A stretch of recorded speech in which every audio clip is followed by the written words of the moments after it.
Hey everybody, welcome to the channel. This is 366 2020, where I am trying to watch 366 movies this year. Let's talk about 3 more of them.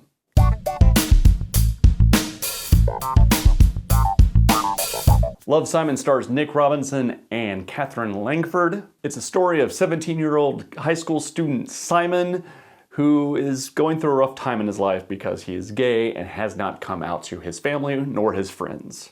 But he finds solace in the words of a classmate who posted anonymously on a message board that he was also gay. They do not know who each other are, they have not come out to either of their families, but they have this connection online through emails.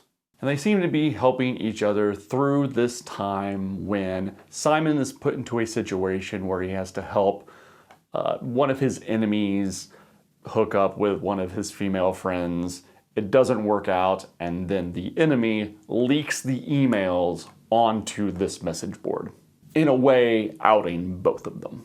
So Simon then has to deal with the repercussions of keeping a secret from his friends and family while searching for who this anonymous person is.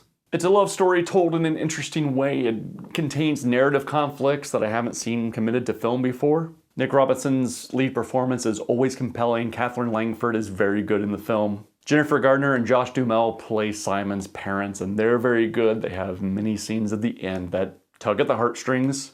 If you choose to, you could look at it as being manipulative, but it got me. I was there for it. But it's an inventive, very dramatic, entertaining film. I hear a lot of people say they don't make romantic comedies anymore. Well, here you go, romantic comedy.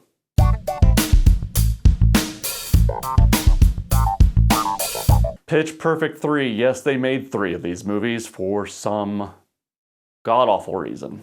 You can tell from the opening sequence that this movie is going to be a lot. This movie has a ton of storylines. Every character has their own individual storyline, save 2 of the Bellas. There's actually a joke in the movie that point out that those are the 2 that are never mentioned. And that made me laugh because at least the movie acknowledged that this series has faults. But this movie goes off in so many different directions all the time. It just doesn't tell one singular compelling story. It's 50 different plot lines. This movie has so many plot lines that they're still wrapping up storylines while the credits are rolling. That should tell you something, right?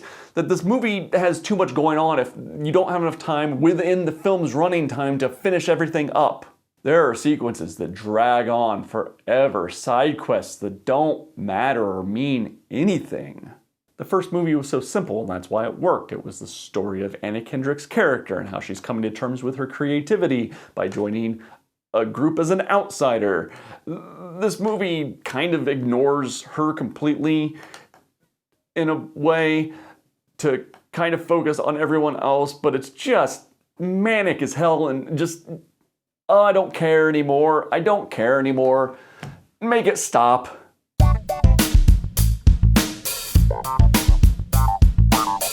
Speaking of make it stop, it's Gotti starring John Travolta and directed by Eric from Entourage.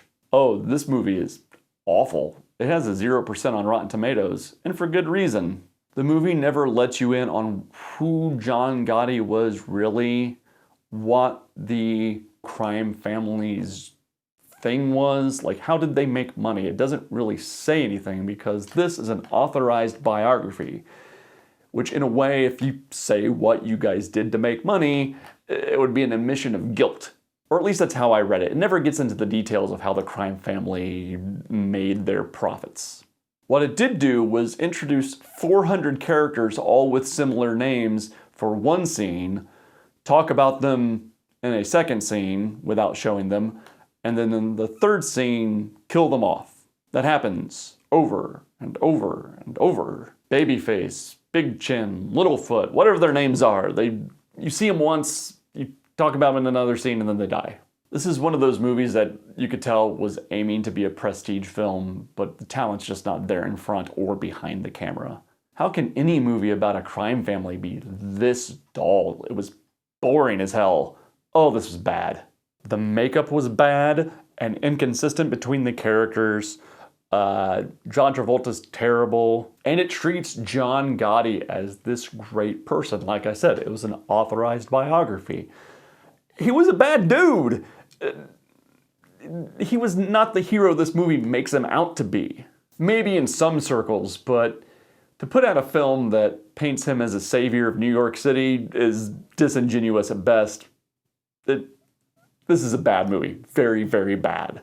And that is it for this episode of 366 2020. Have you seen any of these movies? I will see you down in comments, and I'll see you next time on the next episode. Thanks for watching, guys.